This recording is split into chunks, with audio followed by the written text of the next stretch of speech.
আমাদের সচিবালয়ের 7 নম্বর বিল্ডিংয়ে একটা 50 মিনিটের মধ্যে আগুন ধরে 6 তলায় এবং আমাদের ফায়ার ব্রিগেডকে 1:52 মিনিটে খবর দেওয়া হয় এবং তারা 1:54 মিনিট থেকে তাদের কাজ শুরু করে এবং সকাল 8টায় আমাদের 8:05-এ আমাদের আগুন সম্পূর্ণ নিয়ন্ত্রণে আসে এবং এই ঘটনায় আমাদের ফায়ার ফাইটার একজন শাহাদাত বরণ করেছেন। আল্লাহ তাকে বেহেশত নসিব করুক। ইন্না লিল্লাহি ওয়া ইন্না ইলাইহি রাজিউন। উনি হলো বেহেশত রোড অ্যাক্সিডেন্টে মারা গেছে। উনি একটা পাইপ নিয়ে সচিবালয় থেকে রাস্তা পার হয়ে দিকে আসতেছিল। এই সময় একটা ট্রাক তাকে ধাক্কা দিয়ে তারা আহত করেন এবং পরে তারা হসপিটালে নেওয়ার পরে উনি ইন্তেকাল করেন। আর সামান্য আহত হয়েছে, তারা সবাই সুস্থ আছে।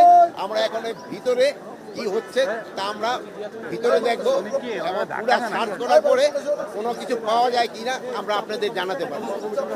আর এটার ব্যাপারে আমরা একটা তদন্ত কমিটি গঠন করে দিচ্ছি। ক্যাবিনেট সেক্রেটারি অলরেডি ইনস্ট্রাকশন দেওয়া হয়েছে, হোম সেক্রেটারি অলরেডি ইনস্ট্রাকশন দেওয়া হয়েছে একটা তদন্ত কমিটি, হাই পাওয়ার একটা তদন্ত কমিটি করে দেওয়ার জন্য।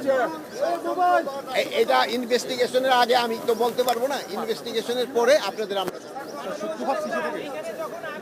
এখন তদন্ত কমিটি কত সদস্য, এটা 5 জন হতে পারে, 7 জন হতে পারে, 9 জন হতে পারে, 11 জন হতে পারে। এই মুহূর্তে তো আমরা পরে আপনারা আমাদের জানাই দিতে পারি। শুনেন, অ্যাক্সিডেন্ট তো সব জায়গায় হইতে পারে, এটা তো এই জন্য তো অ্যাক্সিডেন্ট বলা যায়। সচিবালয় হইতে পারে, দেখো তো সচিবালয়ের ভিতরে তো গাড়ি রাখা হয়, ফায়ার ব্রিগেডের গাড়ি। হ্যাঁ,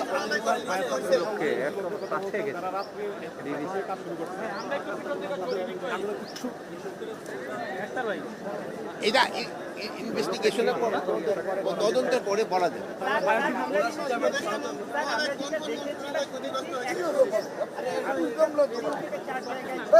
না, 3 থেকে 4 টাকা না, আগুনটা 6 তলায় লাগছে, 11টা 7 উপরের দিকে গেছে, কিন্তু নিচে আর আসতে পারে।